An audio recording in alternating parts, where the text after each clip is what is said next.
இப்போ ஒருவன் பைபிள் வாசிக்காமல் வேத தியானம் பண்ணாமல் வேத ஆராய்ச்சி அதுக்கு இல்லாமல் வேதத்தை ஒரு வைத்திருந்தால் சொன்னா இஸ் இட் டெட், அவன் ஆத்மா அவன் மரிச்சால்.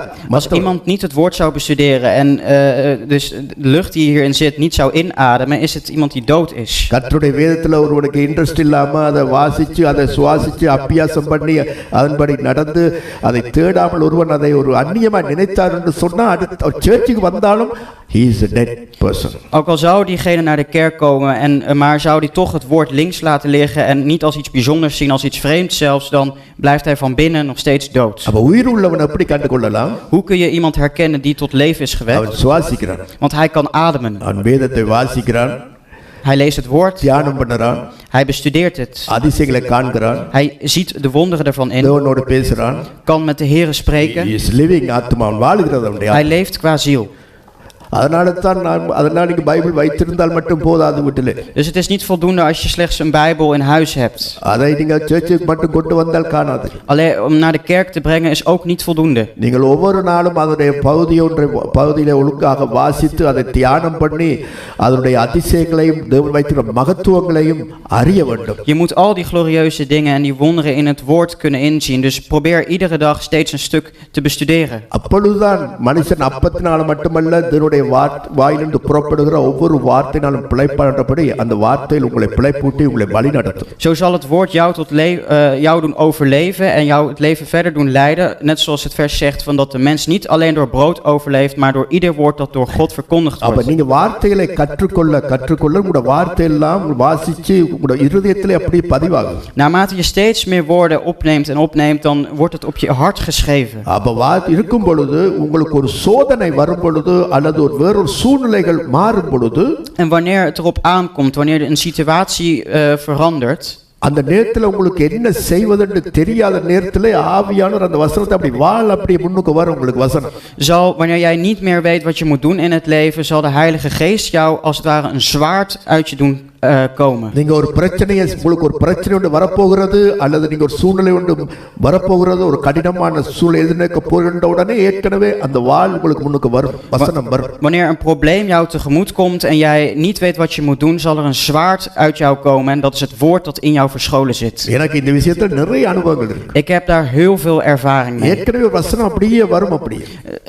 Soms wel eens een heel vers aan mij verschenen. அது பார்த்தா அதுக்கு ஏற்றபடி ஒரு சோதனை அல்லது ஏதோ ஒரு காரியம் நடக்க போறது முன்பாக அந்த வசனம் அப்படியே முன்னுக்கு நிற்கும். En wat bleek, er was een bepaalde situatie gaande en dat vers sloot zich perfect aan bij de situatie. இதுதான் அந்த பிழைக்கிறான் என்று சொன்னபடி ஆண்டவர் அந்த சூழ்நிலையிலிருந்து அந்த நிலைமையிலிருந்து அவனை பாதுகாத்து அவனை வழிநடத்தி திசை திருப்பி கொண்டு போகிறார். En zo zie je dat, nu begrijpen we wat dat overleven inhoudt. Dat de Heer zijn situatie doet veranderen en hem toch op het juiste pad begeleidt. சங்கீதம் 78:7-8 வாசிக்கும் பொழுது Wanneer we Psalmen 78, 7 en 8 lezen. தேவன் மேல் அவர்கள் தங்கள் நம்பிக்கையை வைத்து தேவனுடைய செயல்களை மறவாமல் அவர் கற்பனைகளை கைக்கொள்ளும் படிக்கும் இருதயத்தை செவ்வைப்படுத்தாமலும் தேவனை உறுதியாய் பற்றிக் கொள்ளாமலும் இருந்த முரட்டாட்டமும் கலகமும் உள்ள சந்ததியாகிய தங்கள் பிதாக்களுக்கு அவர்கள் ஒப்பாகாத படிக்கும் இவைகளை கட்டளையிட்டார். Zodat zij hun hoop op God stellen en Gods daden niet vergeten, maar zijn geboden in acht nemen en niet worden als hun vaderen, een opstandige en ongehoorzame generatie, een generatie die zijn hart niet richtte op God en van wie de geest niet trouw was aan God. 7 வசனத்திலே பாருங்கள் எதற்கு கொடுத்தார் என்பதை தெளிவு. தேவன் மேல் அவர்கள் தங்கள் நம்பிக்கையை வைத்து. Dus waarvoor werd het woord gegeven? Zodat zij hun hoop op God stellen. கடவுள் மேல் வைக்கிற நம்பிக்கை, சரியான நம்பிக்கை, உறுதியான நம்பிக்கை வேண்டுமானால் வேதம் படிக்கிறவனுக்கு தான் இருக்கும். Dus zij die een stevige hoop hebben op God, zijn ook degenen die het woord goed hebben bestudeerd. கர்த்தரையே தன் நம்பிக்கையாய் கொண்டிருக்கிற மனுஷன் பாக்கியவான் என்று ஒரு வசனம். Hij die zijn hoop heeft gevestigd op de Heere is een gelukkig mens. அப்ப அன்பானவர்களே, கடவுள் மேல் நீங்க நம்பிக்கை இருக்கிறதா? Beste mensen, hebben jullie je hoop op God? இருக்கிறது என்று தான் சொல்லுவீர்கள். Je zegt wel dat al je hoop op hem gevestigd is. இல்லாவிட்டால் நாங்களே இங்கே வருகிறோம் என்று சொல்லுவீர்கள். Als dat niet zou zijn, dan zou je als antwoord geven van waarom zouden we dan hier naartoe komen? பிசாசுகளும் கடவுள் ஒருவர் இருக்கிறான் விசுவாசித்து நம்பிக்கை வைத்து அதுகளும் நடுங்கிக் கொண்டிருக்கு. De duivel heeft ook hoop op de Heere en weet wie God is en is daar angstig voor. கடவுள் ஆண்டவர் நம்மை எதிர்பார்க்கிற தம்மிடத்தில் எதிர்பார்க்கிற அளவுக்கு நம்பிக்கை வைத்திருக்கிறோமா? Hebben wij wel onze hoop zodanig gevestigd op de Here, zeg maar zo'n hoeveelheid hoop, wat de Here ook wel van ons verwacht. ஆண்டவர்கிட்ட ஒரு எதிர்பார்ப்புக்கு நாங்க எவ்வளவு தூரம் நம்பிக்கை தன்மையில் இவங்க வைத்திருக்கிறார் என்பதற்கு அவர் ஒரு எதிர்பார்ப்பு வச்சிருக்கிறார். De Here heeft een bepaalde verwachting in hoeverre wij onze hoop hebben op God. இதுதான் பழைய ஏற்பாட்டில் ஒரு பக்தன உதாரணம் எடுக்கலாம். En zo kun je ook een dienaar teruglezen in het Oude Testament. அவர் என்னை கொன்று போட்டாலும் நான் அவர் மேல் நம்பிக்கையா இருப்பேன். Ook al zou hij mij ter dood brengen, nog steeds heb ik mijn hoop op hem. சொன்னது யாரு? Wie was dat die dat heeft gezegd? யார் சொன்னார்? யோப். Dat was Job. எல்லாம் இழந்து போன நேரத்தில், எல்லாம் வறுமைப்பட்டு உடிபட்டு போன நேரத்தில் அவர் என்னை கொன்று போட்டாலும் நான் அவரை நம்புவேன். Hij heeft alles in zijn leven kwijtgeraakt, alles was vernietigd, maar hij zei nog steeds van, ook al zou de Heere mij ter dood brengen, ik zou nog steeds mijn hoop op hem vestigen. சூழ்நிலைகள் மாறும் பொழுது, சூழ்நிலைகள் வரும் பொழுது, வியாதி வரும் பொழுது, நோவுகள் வரும் பொழுது, பாடுகள் வரும் பொழுது நம்பிக்கைங்க.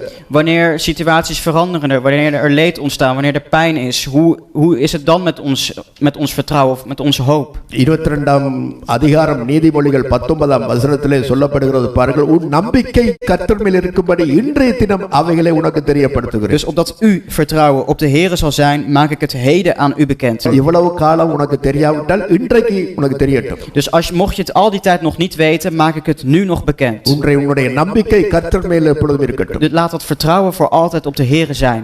அப்பத்தின் மேல் அல்ல, உலக காரியங்கள் மேல் அல்ல. அப்ப இந்த நம்பிக்கை வளர வேண்டுமானால், Dus vertrouw niet op het brood of vertrouw niet op de wereld. Dus als je dat vertrouwen wil vergroten, இந்த நம்பிக்கை உறுதியாக ஒரு கற்பாறையை போல இருக்க வேண்டுமானால், als dat vertrouwen zo standvastig moet zijn als een rots.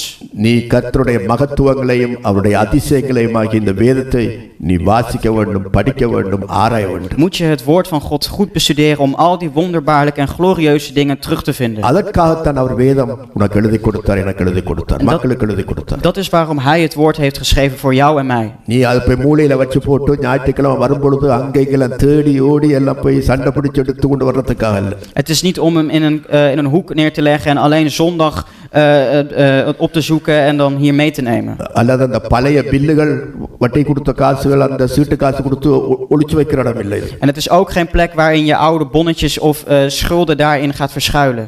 அல்லது இரவுல பயத்துல பிசாசு வந்துருமோன்றதுக்காக தலைமாட்டில வச்சு படுக்கிறதுக்காக இல்ல. En het is ook niet bedoeld als kussen omdat je bang bent dat de duivel je vannacht gaat verrassen. இல்லாட்டி நான் ஒரு கிறிஸ்டியன், எனவே பைபிள் இருக்க வேண்டும் என்ற நோக்கத்துக்காக பைபிளை கொடுக்கலாம். Hij heeft je ook geen Bijbel gegeven omdat je een christen bent, dus je moet dan een Bijbel hebben. எத்தனையோ மக்கள் பைபிள் இல்லாம, வேதம் இல்லாம தவிக்கிறாங்க. Er zijn zoveel mensen in hun eigen taal die zo huiverig zijn om een woord in handen te hebben. பாருங்கள், வேத வாக்கியம் சொல்லுது, அக்காலத்திலே நீங்கள் தேவனற்றவர்களாய் இருந்தீர்கள் என்று நினைத்துக் கொள்ளுங்கள். எபேசியர் 2:12 வாசிங்க. காலத்திலே கிறிஸ்துவை சேராதவர்களும், அக்காலத்திலே கிறிஸ்துவை சேராதவர்களும், இஸ்ரவேலுடைய காணியாட்சிக்கு புறம்பானவர்களும், வாக்குத்தத்தத்தின் உடன்படிக்கைகளுக்கு அந்நியரும், நம்பிக்கை இல்லாதவர்களும், பாத்தீங்களா, நம்பிக்கை இல்லாதவர்களும், இவ்வுலகத்தில் தேவனற்றவர்களுமாய் இருந்தீர்கள் என்று நினைத்துக் கொள்ளுங்கள். கடவுள் இல்ல உங்களுக்கு முற்காலத்துல. Dus dat u een tijd zonder Christus was, vervreemd van het burgerschap van Israël en vreemdelingen. Wat betreft de verbonden van de belofte, u had geen hoop en was zonder God in de wereld. கடவுள் நம்பிக்கை, கடவுளே மதங்களுக்கு கோயிலுக்கெல்லாம் போயிருப்பீர்கள், போனோம், ஆனா அது கடவுள் இல்ல. Dus we hebben allerlei andere goden voorheen vereerd, maar daar waren geen goden in die tempels. இப்பொழுது கடவுள் உங்கள் மத்தியில வந்திருக்கிறார். Maar nu is God onder jou gekomen. எப்படி வந்தார் உன் வாழ்க்கையில? Hoe is hij in jouw leven gekomen? இப்பொழுது தேவனுடையவனாய் இருக்கிறாய், தேவனுக்குரியவனாய் இருக்கிறாய். எப்படி? Hoe ben jij onder God of hoe ben jij van God? அவர் தம்முடைய வசனத்தை உனக்கு அனுப்பினார். Want hij heeft het woord naar jou toegestuurd. நீ அவருடைய வார்த்தையை நம்பினாய். En jij vertrouwt op zijn woord. அதனால அவர் கிட்ட வந்துட்டார். En dat is waarom hij dicht bij jou is நீ gekomen. அதை நம்பினாய். En daar geloof jij ook நீ அதை in. ஏற்றுக்கொண்டாய். En je hebt het erkend. கீழ்ப்படிந்தாய். Je gehoorzaamt ernaar. எனவே தன்னுடைய வார்த்தையை நீ ஏற்றுக்கொண்டபடியால் அவரும் உன்னோட பக்கத்திலே வந்தார். En omdat jij zijn woord hebt geaccepteerd, zo is hij ook met jou dichtbij gekomen. இப்பொழுது நானும் நீங்கள் தேவனுக்குரியவர்களாய் இருக்கிறோம். Maar nu behoren wij dus tot God als mens zijn. பாத்தீங்களா, வார்த்தை எவ்வளவு தூரம் நமக்கு ஒரு மிகப்பெரிய ஒரு கிரியையும் ஒரு ஆசீர்வாதத்தை தேவன் தந்திருக்கிறார். இதன் மூலமா எவ்வளவு ஆசீர்வாதத்தை நீ பெறுகிறாய். Dus wat voor een enorme daad en hoeveel zegeningen zijn er wel niet meegekomen als jij het woord hebt ontvangen. இதை நீ இன்ட்ரெஸ்ட் எடுக்காம இதை தூக்கி எறிந்து இதை குறித்து கவலையற்று நீ இருப்பாய் என்று சொன்னால் கடவுளை நீ தூக்கி எறிகிறாய். Het is als jij hier geen interesse interesse voor hebt of het niet zou boeien en het weg zou leggen, dan is het net alsof je God weggooit. அதனி பழைய நிலைமைக்கு தேவனற்றவளாக திரும்பவும் அதே சூழ்நிலைக்கு போக வேண்டிய கட்டம் உருவாகும். அபாயம், கவனம். Dus wees er voorzichtig mee, want die situatie dat je ooit zonder God was, kan weer terugkeren. பாருங்கள், 2 நாளாகவும் 15 3ஆம் வசனத்தை வாசிக்கும் பொழுது 2 நாளாகவும் 15 அந்த நாட்களில் இஸ்ரேல் மக்கள் என்ன செய்தார் என்றால் கடவுளை விட்டுட்டார்கள், தேவனை விட்டுட்டார்கள். Het is 2 Kronieken. Nou ja, het stuk dat we nu lezen is gewoon een tijd van dat de Israëliërs de Here hebben verlaten of ze erkenden hem niet. 2 நாளாகவும் 15 3ஐ வாசிக்கும் பொழுது இஸ்ரவேலிலே அநேக நாளாய் மெய்யான தேவனும் இல்லை, உபதேசிக்கிற ஆசாரியனும் இல்லை, வேதமும் இல்லை. இஸ்ரவேலிலே அநேக நாளாய் மெய்யான தேவன் இல்ல, பொய். Het is 2 Kronieken 15:3. Vele dagen lang was Israël zonder de ware God. தேவன் இல்லாதபடியே வேதமும் இல்ல. En dus ook zonder wet. யாருடைய எந்த இடத்துல? இஸ்ரவேல் யாரு? Israël wie? இஸ்ரவேல் யாரு? தேவனுடைய ஜனம். Israël, het volk van God. தேவனே சொல்லியிருக்கிறார், என்னுடைய ஜனம் நீங்கள். De Heer heeft het zelf gezegd van jullie zijn mijn volk. எகிப்திலிருந்து விடுதலையாக்கினார். Hij bevrijdde hen uit Egypte. செங்கடலை பிளந்தார். Heeft de zee doen splitten. வனாந்திரத்திலே உணவளித்தார், பராமரித்தார். Heeft hen in de woestijn doen overleven. கானான் தேசமாகிய தேசத்தில் கொண்டு வந்து சேர்த்தார். Bracht hen uiteindelijk in het land genaamd Canaan. ஆபிரகாமின் தேவன், ஈசாக்கின் தேவன், யாக்கோபின் தேவன். Zowel de God van Abraham, Isaac en Jacob. அநேக நாளாய் இப்ப வந்துட்டு சூழல அநேக நாளாய் என்று சொன்னா ஏதோ 10 நாள் 15 நாள்ல அநேக வருஷங்களாய் கடவுள் இல்லை, தேவன் இல்லை. En hier staat van vele dagen lang zonder God. Dat zullen geen dagen zijn geweest, maar dat zullen vele jaren zijn geweest. 5ஆம் வசனத்தை வாசித்து பாருங்கள். Lees vers 5. காலங்களிலே வெளியே போகிறவர்களும் உள்ளே வருகிறவர்களுக்கும் சமாதானம் இல்லை, தேசங்களின் குடிகள் எல்லாருக்குள்ளும் மகா அமளி உண்டாயிருந்தது. En in die tijden was er geen vrede voor wie vertrok of wie naar binnen kwam, omdat er grote verwarring onder al de inwoners van die landen heerste. பாருங்க, அக்காலங்களிலே வெளியே போகிறவர்களுக்கும் உள்ளே வர்றவர்களுக்கும் என்ன இல்ல? சமாதானம். Dus wat was er niet voor hen die binnenkwamen en weer vertrokken? Er was geen vrede. பாருங்க, அப்ப கடவுள் இல்லை என்று சொன்னா வேதம் இல்லை, வேதம் இல்லாத இடத்துல சமாதானம் இல்ல, ஒண்ணும் இருக்காது. Dus er is niets meer. Wanneer er geen God is, wanneer er geen woord is in jou, dan is er ook geen vrede. வேதத்துக்கு முக்கியத்துவம் கொடுத்து கர்த்தருக்கு முக்கியத்துவம் இல்லாத சபைகளுக்குள்ள போனாலும் சமாதானம் இல்ல, சபையை விட்டு போகும்போதும் சமாதானம் இல்ல. Dus gemeenten die hun aandacht niet vestigen op het woord van God en dus God ook niet, zal er geen vrede zijn wanneer je de kerk binnenkomt, zowel als je de kerk uitgaat. இது இஸ்ரவேலுக்கு சொல்லப்பட்ட தேவஜனம், இன்றைக்கு நமக்கு பொருத்தம் என்ன? நான் தேவஜனமாய் இருக்கிறோம். Dit is voor de Israëliërs destijds nuttig, maar voor ons nu ook zeker, omdat wij ook Gods volk zijn. சிலருடைய குடும்பத்துக்குள்ள போனாலும் சமாதானம் இல்ல, குடும்பத்தை விட்டு போகும்போதும் சமாதானம் இருக்காது. Als je in een bepaalde familie komt, dan is er geen vrede, maar als je die familie verlaat, dan is er ook geen vrede. காரணம் என்னன்னா, அங்கே தேவன் இல்லாவிட்டால் இதுதான். Want wat is de reden daarvan? Als God daar niet is, dan krijg je dit. தேவன் அங்கே இருக்க வேண்டுமானால் வேதம் அங்கே இருக்க வேண்டும், கடவுளுக்கு பயப்படுற வசனம் வார்த்தை அந்த வீட்டில் இருக்க வேண்டும், சபையில் இருக்க வேண்டும். Om God daar te hebben, moet het woord daar zijn. Bible படிப்புக்கோ வேத ஆராய்ச்சிக்கோ வேதத்தை வீட்டில் வாசிக்காத சபைகள் எப்படி உருப்பட போகிறது? Hoe kunnen die gemeentes het dan overleven wanneer Gods woord niet wordt bestudeerd? எப்படி நீங்க உருப்படுவீர்கள்? எப்படி உங்களுடைய சபைக்குள்ள வந்தாலும் பிரச்சனை, போனாலும் போறப்பளும் பிரச்சனை. Dus als je de kerk binnenkomt, zijn er problemen, maar als je de kerk zou verlaten, dan zijn er nog steeds problemen. பாருங்கள், எங்கே குழப்பம் நடக்கிறது, எந்த இடத்துல குழப்பம் நடக்கிறது, வேதத்துக்கு முக்கியத்துவம் கூடாத இடங்கள்ல குழப்பம் உண்டாகும். Waar zie je vooral problemen? Dat is vooral in plekken waar men geen aandacht geeft aan het woord van God. வேதத்துக்கு முக்கியத்துவம் கொடுக்காத குடும்பங்கள்ல குழப்பம் உண்டாகும், வாழ்வியல் மத்தியில குழப்பம் உண்டாகும். Zo zullen er problemen ontstaan binnen families, maar ook onder de jongeren in een gemeente. நான் சவாலை சொல்றேன், பாருங்க, வேதத்துக்கு முக்கியத்துவம் கொடுக்கிற குடும்பங்களை பாருங்க, சமாதானத்தோட இருப்பாரு. Dus kijk maar naar degenen die wel aandacht geven aan het woord van God. Die families hebben allemaal vrede. அந்த குடும்பத்துக்குள்ள போனாலும் ஒரு சமாதானம், வெளியில போகும்போது சமாதானம். Als je die familie bezoekt, dan ontstaat er vrede. En als je die familie zou verlaten, ga je ook met vrede weer weg. அக்காலங்களிலே Israel மக்களே தேவன் இல்லை, எவ்வளவு துக்ககரமான ஒரு வசனம் அது. Dus best wel een triest vers eigenlijk als je zegt van destijds Israël zoveel dagen zonder God. கோயில் இருந்தது, தேவாலயம் இருந்தது, எல்லாம் பலி இருந்தது, எல்லாம் இருந்தது, ஆனா கடவுள் இல்லை. Je had een enorme tempel, maar God was er niet. அப்ப இதே உங்கள் சபையிலே நான் சொல்லுகிறேன், வந்திருக்கிறவங்களை பார்த்து நான் சொல்லுகிறேன், நீங்க பாடலாம், நீங்கள் ஊழியம் செய்யலாம், பிரசங்கம் பண்ணலாம், எல்லாம் செய்யலாம், கடவுள் இல்லாட்டி எதற்கு? Maar je kunt, தேவன் இல்லாவிட்டால் எதற்கு? dat is ook wat ik wil zeggen tegen degene in de gemeente. Je kunt zingen, je kunt hier naartoe komen, je kunt overal aan meedoen. Maar wat heb je eraan als God niet met je is? அதனால தான் நீங்கள் வேதத்துக்கு வேதத்துக்கு முக்கியத்துவம் கொடுங்க. Dus vooral geef aandacht aan het woord. அதற்கு நீங்கள் முக்கியம், இது கடவுளுடைய வார்த்தை என்று மதித்து அதற்கு முதலிடம் கொடுத்து அதை நீங்கள் மகத்துவம் அதிசயத்தை வாசித்து போகும் பொழுது தேவன் உங்களோடு கூட இருக்கிறார். Want God is met jou. Als jij met respect hiermee omgaat, inziet dat dit het woord van God is, zal God met je zijn. இதுக்கும் கடவுளுக்கு சம்பந்தமா? Want dit hangt samen met God. இதை விட்டுட்டு இது மட்டும் நான் பக்தின்னு சொல்ல முடியாது. We kunnen niet zeggen van ik laat dit links liggen en ik ga alleen focussen op God. அவரை மட்டும் பிடிச்சு கொண்டு நான் பக்தியா இருக்கேன்னு சொன்னா இதை விட முடியாது. Ik hou me alleen vast aan God, dan kun je dit niet loslaten. ரெண்டு பேலன்ஸாக ரெண்டு பக்கம் இருக்கணும். Beide moeten in evenwicht blijven. ஒரு நாள் மறக்க கூடாது. பாருங்க, அப்ப கடவுள் இல்லை, கடவுள் இல்லாவிட்டால் கடவுள் இல்லை என்று அவன் சொல்லுவான். Wie zal er zeggen dat als er geen God is? ரெண்டு சங்கீதத்துல 14ஆம் சங்கீதம் 53ஆம் சங்கீதத்தை சொல்லுகிறது, தேவன் இல்லை என்று மதிகேடன் சொல்லுகிறார். Een dwaas zou alleen zeggen dat er geen God zou bestaan. Het staat in Psalm 14 en Psalm 53. கடவுளே இல்லை என்று கடவுளே மறுதலித்து இருந்தாலும் அவரை மதிக்காமல் போகிறவன் வந்து மதிகேடன். Dus iemand die stiekem wel weet dat God bestaat, maar alsnog erkent dat hij er niet is gewoon een dwaas. மதிகேடி என்று சொல்லுவோம் தமிழிலே. பாருங்கள், 53ஆம் சங்கீதத்தில் அப்படி மதிகேடாய் கடவுள் இல்லை என்று சொன்னால் அவனுக்கு என்ன நடக்கும் என்று சில வசனங்களை வாசிங்க. Wat overkomt nou zo'n iemand die dat doet? என்ன நடக்கும்? தேவன் இல்லை என்று மதிகேடன் தன் இருதயத்தில் சொல்லுகிறான். கடவுளுக்கு பைபிளுக்கு முதலிடம், கர்த்தருடைய வசனத்துக்கு முதலிடம் கொடுக்காமல் தேவனை தள்ளி வைத்து முதலிடம் கொடுக்காமல் போகும் பொழுது முதலாவது அவர்கள் தங்களை கெடுப்பார்கள், தங்களை தாங்களே கெடுத்துக் கொள்வார்களா?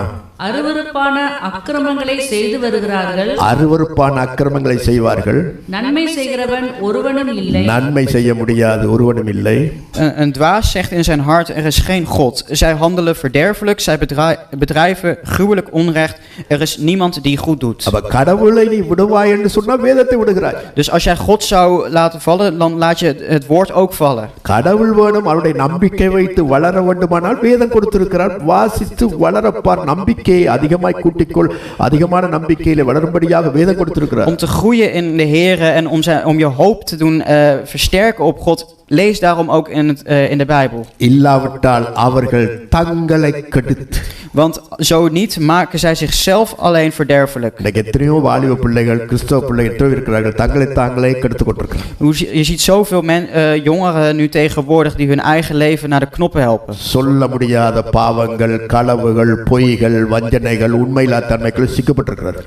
Zonde, diefstal, onrecht, noem maar op. பல பாவங்களில் சிக்கப்பட்டிருக்கிறார்கள். Vele zonden zijn ze verstrikt. Ze verpesten zichzelf. அருவருப்பான அக்கிரமங்களை செய்து. Met gruwelijke daden die ze verrichten. இதெல்லாம் இருக்குது. En die feiten zijn er. நன்மை செய்கிறவன் ஒருவனும் இல்லை. Er is niemand die goed doet. எவ்வளவு பெரிய ஒரு ஆபத்து. வேதத்தை நீ வாசித்து அவருடைய மகத்துவத்தை, அதிசயத்தை அறியாமல் போகிற மக்கள், இதுதான் அவருடைய முடிவு.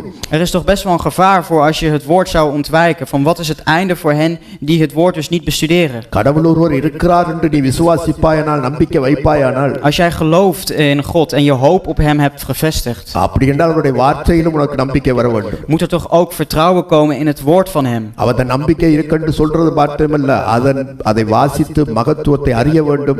Zeggen van dat je vertrouwen hebt in het woord is niet voldoende, maar het juist doornemen en toepassen in je leven. அதிசயங்களை காண வேண்டும். De wonderen daarvan inzien. அந்த பக்தன் ஜெபிக்கிறான், என்ன அருமையான ஜெபம். En zo bidt die dienaar ook hier in dit geval. ஆண்டவரே, உம்முடைய அதிசயங்களை காணும்படி என் கண்களை திறந்தருளும். Here, dat ik de wonderen van u in het woord terug kan zien, open daarvoor mijn ogen. நாம் வேதத்தை வாசிக்கும்போது இப்படி ஒரு சின்ன ஜெபம் பண்ணிட்டு வேதத்தை வாசித்தால் எவ்வளவு நல்லா இருக்கும். Het zou toch mooi zijn als we met het gebed zo het woord kunnen doornemen en dan, ja. ஆண்டவரே, நான் இப்போ பைபிள் ஒரு பகுதி வாசிக்க போகிறேன். Here, ik ga nu een stuk uit het woord lezen. இதிலே நான் அதிசயத்தை காணும்படி என் கண்களை திறந்தருளும் என்று ஜெபம் பண்ணிட்டு வாசிப்பது எவ்வளவு நல்லது. Het zou toch heel mooi zijn als we vlak voor het lezen zeggen van Heere, dat ik uw wonderen mag zien in het woord. Opent u daarvoor mijn ogen en dan vervolgens het woord gaan lezen. இன்றைக்கு சிலருடைய அநேகருடைய இதில் இப்படி அப்படியே டக்குன்னு எடுத்து வாசிக்கிறோம், okay வாசிச்சாச்சு Voor போச்சு. velen is het van open het heel snel en klappen het alweer dicht. இல்லாட்டி இந்த கலண்டர் இருக்கு, கலண்டர்ல போயிட்டு வசனத்தை வாசிச்சுட்டு ஓடுறது. Of je leest weer een vers dat op je kalender staat. நின்று வாசிச்சு தியானம் பண்றதுக்கு இன்றைக்கு நேரம் இருக்கு மக்களுக்கு. Dus hoeveel tijd hebben we tegenwoordig nog daarvoor? பாருங்கள், எனவேதான் ரோமர் 15:13 சொல்லப்படுகிறது நம்முடைய தேவன் யாராய் இருக்கிறார் என்று பாருங்கள். Romeinen 12:13 van wie is onze Heere? நம்பிக்கையின் தேவன். Is de Heere van het vertrouwen. தேவனுக்கு பல பெயர்கள் வைத்திருக்கிறார்கள். Er zijn vele namen toegekend. அவர் சமாதானத்தின் தேவன், Hij is de God van de vrede, அவர் உண்மை உள்ள தேவன். de God van de eerlijkheid, ரோமர் 15:13 பாருங்கள், நம்பிக்கையின் தேவன், de Heere van hoop, தேவாதி தேவன், God der goden, உன்னதமான தேவன். God van de Allerhoogste. அப்படி பல பெயர்கள் கடவுளுக்கு பேருக்கு இருக்கு தேவன். En zo zijn er vele titels aan de Heere அதிலே gegeven. ஒரு பேர் தான் நம்பிக்கையின் தேவன், விசுவாசத்தினால் உண்டாகும் எல்லாவித சந்தோஷத்தினால். En zo zie je ook de God van de hoop. அதோட அர்த்தம் என்ன? En wat betekent dat? நீ அவர் மேல் நம்பிக்கை வைப்பாயானால் Dus als jij je hoop zou vestigen op hem, அந்த நம்பிக்கை வெக்கப்பட்டு போக செய்ய மாட்டார். zal hij jouw hoop nooit doen schamen. அவர் உண்மை உள்ளவராயிருந்து உன்னை அவர் நடத்துவார். Hij zou eerlijk zijn en hij zou je daarin begeleiden. எப்படி பாருங்கள், சங்கீதம் 22:4 அந்த ஆவிதக்காரர் சொல்லுகிறார் பாருங்கள், பிதாக்கள் உம்மிடத்தில் நம்பிக்கை வைத்தார்கள், நம்பின அவர்களை நீர் விடுவித்தீர். Psalm 22:5. Op u hebben onze vaderen vertrouwd. Zij hebben vertrouwd en u hebt hen bevrijd. அப்ப நீங்கள் நம்பிக்கை வைப்போமானால் ஆபத்து காலத்தில் என்ன நோக்கி கூப்பிடும், நான் உன்னை விடுவிப்பேன் என்றபடி நம்பிக்கை வைத்தால் அவர் உதவி செய்கிறார். Dus hij heeft een hoop op hem gevestigd. Dus wanneer jij je hoop op hem vestigt, roep tot hem en hij zal jou bevrijden. அவன் என்னிலே வாஞ்சியா இருக்கிறபடியினால் அவனை விடுவித்து உயர்ந்த அடைக்கலத்திலே நான் வைப்பேன்.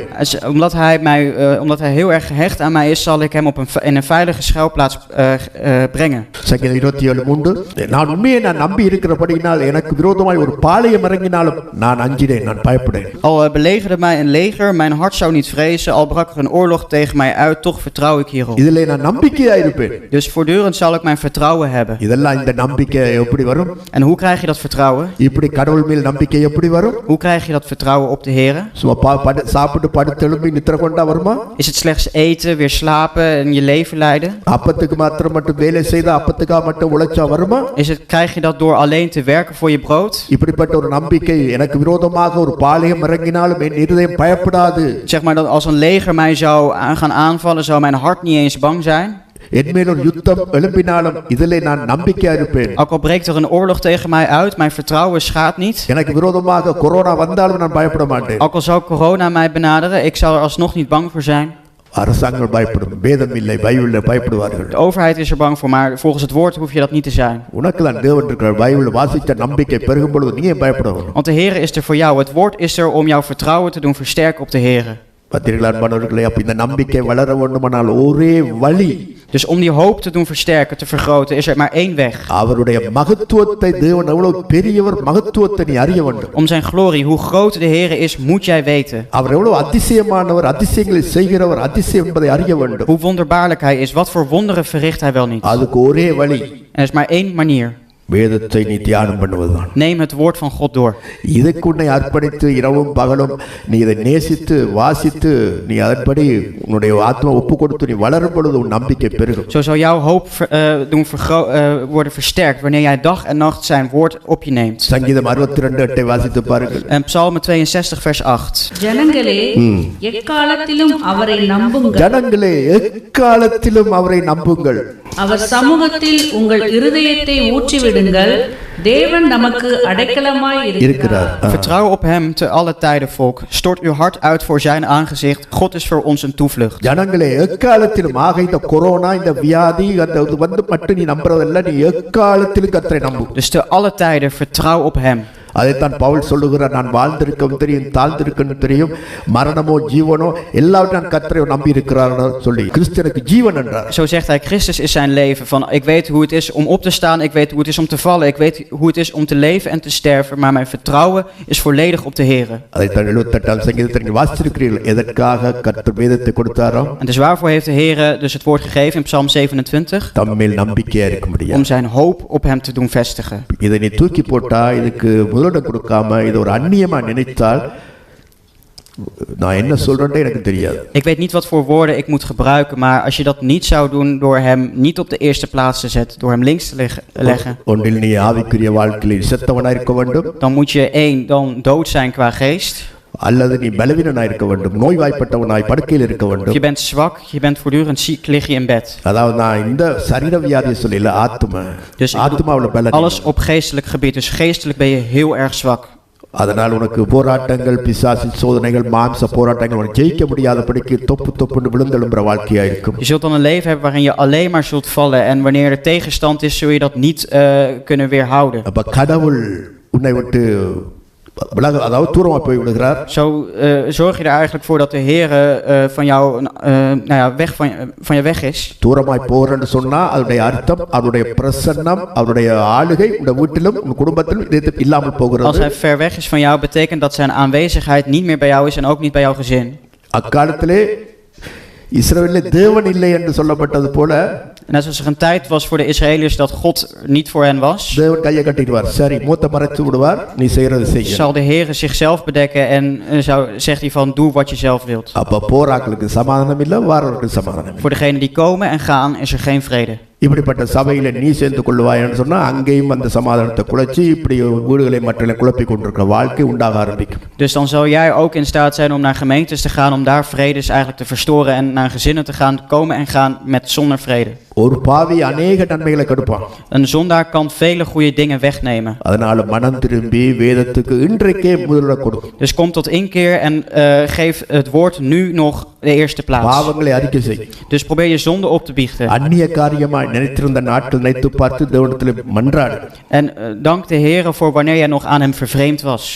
உன்னுடைய தோல்விக்கு, உன்னுடைய ஒருவேளை தோல்வியடைந்து குழப்பத்துக்கு, சமாதான இன்மைக்கு காரணம் வேறு ஒன்றுமே இல்லை, நீ வேதத்துக்கு இடம் கொடுக்காதபடியால் தான். Dus dat jij nederlagen hebt of dat je geen vrede hebt, wat is daar de reden van? Is puur omdat jij het woord niet bestudeert. இதுதான் இன்றைக்கு உலகத்தில் இருக்கிற பிரச்சனை. அரசு தலைவர்கள், அதிபதிகள் இதை விட்டு விட்டார்கள். Dit is waarom regeringsleiders dit allemaal hebben laten vallen. தேவன் விலகி விட்டார், தேவன் இல்லை தேசங்களிலே. De Heer is soms niet meer in landen. கடவுள் தான் நாட்டை பாதுகாக்க வேண்டும். Want de Heer moet toch zelf het land behoeden. ஆண்டவர் தானே குடும்பத்தை பாதுகாக்க வேண்டும். Hij beschermt families. ஆண்டவர் தான் சபையை பாதுகாக்க வேண்டும். Hij beschermt de gemeente. அவரே தள்ளி விட்டார். Dus als we hem zouden wegstoten, அவர்களே நம்பிக்கை இல்லாவிட்டார். als we geen vertrouwen meer op hem hebben, அப்ப அவர் வேதத்தை தள்ளி விட்டார். als we het woord links zouden laten liggen, ஆபத்து நமக்கு தான். is het gevaar alleen voor ons. அதுதான் இன்றைக்கு கொரோனா பிடிச்சு போய் விளக்கு. En nu hebben we corona.